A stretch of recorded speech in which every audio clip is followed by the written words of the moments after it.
Hi hello friends, ನಾನು ನಿಮ್ಮ ಮನೋಜ್, ನನ್ನ Kannada technical support channel. Friends, ಇವತ್ತಿನ ವಿಡಿಯೋದಲ್ಲಿ ನಾನು ನಿಮಗೆ ನಿಮ್ಮೊಂದು ಕಾಲ್ ಫಾರ್ವರ್ಡಿಂಗ್ನ ಆ್ಯಕ್ಟಿವೇಟ್ ಇಲ್ಲ ಡಿಆಕ್ಟಿವೇಟ್ ಹೇಗೆ ಮಾಡೋದು ಅಂತ ಇವತ್ತಿನ ವಿಡಿಯೋದಲ್ಲಿ ತೋರಿಸ್ಕೊಡ್ತೀನಿ. ಹಾಗಾದರೆ ಬನ್ನಿ ಫ್ರೆಂಡ್ಸ್, ಇವತ್ತಿನ ವಿಡಿಯೋನ ಶುರು ಮಾಡೋಣ. ಶುರು ಮಾಡೋಕ್ಕಿಂತ ಮುಂಚೆ ನಿಮ್ಮ ಚಾನಲ್ಗೆ ಫಸ್ಟ್ ಟೈಮ್ ವಿಸಿಟ್ ಮಾಡಿದರೆ ಸಬ್ಸ್ಕ್ರೈಬ್ ಮಾಡ್ಕೊಳ್ಳಿ ಹಾಗೂ ಬೆಲ್ಲೈಕನ್ನ ಕ್ಲಿಕ್ ಮಾಡಿ ಅಂತ ಹೇಳ್ತಾ ಈ ವಿಡಿಯೋನ ಶುರು ಮಾಡೋಣ ಬನ್ನಿ. ಹಾಗಾದರೆ ಫ್ರೆಂಡ್ಸ್, ಫಸ್ಟು ನೀವು ನಿಮ್ಮ ಒಂದು ಡಯಲ್ ಪ್ಯಾಡ್ನ ಓಪನ್ ಮಾಡ್ಕೊಳ್ಳಿ.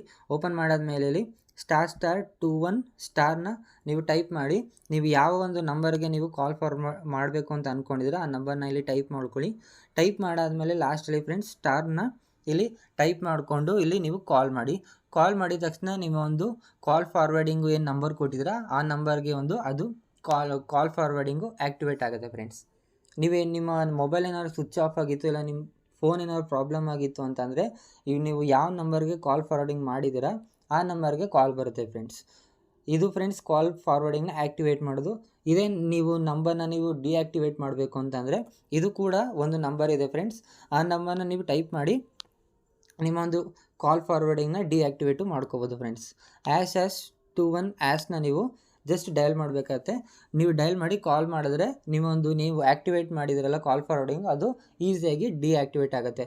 ನೋಡೋದ್ರಲ್ಲ ಫ್ರೆಂಡ್ಸ್, ಇಷ್ಟು ಈಸಿಯಾಗಿ ನೀವು ನಿಮ್ಮ ಒಂದು 2 ನಂಬರಿಂದ ನಿಮ್ಮ ಕಾಲ್ ಫಾರ್ವರ್ಡಿಂಗ್ನ ಆ್ಯಕ್ಟಿವೇಟು ಮಾಡ್ಕೋಬೋದು, ಡಿಆಕ್ಟಿವೇಟು ಮಾಡ್ಕೋಬೋದು ಫ್ರೆಂಡ್ಸ್.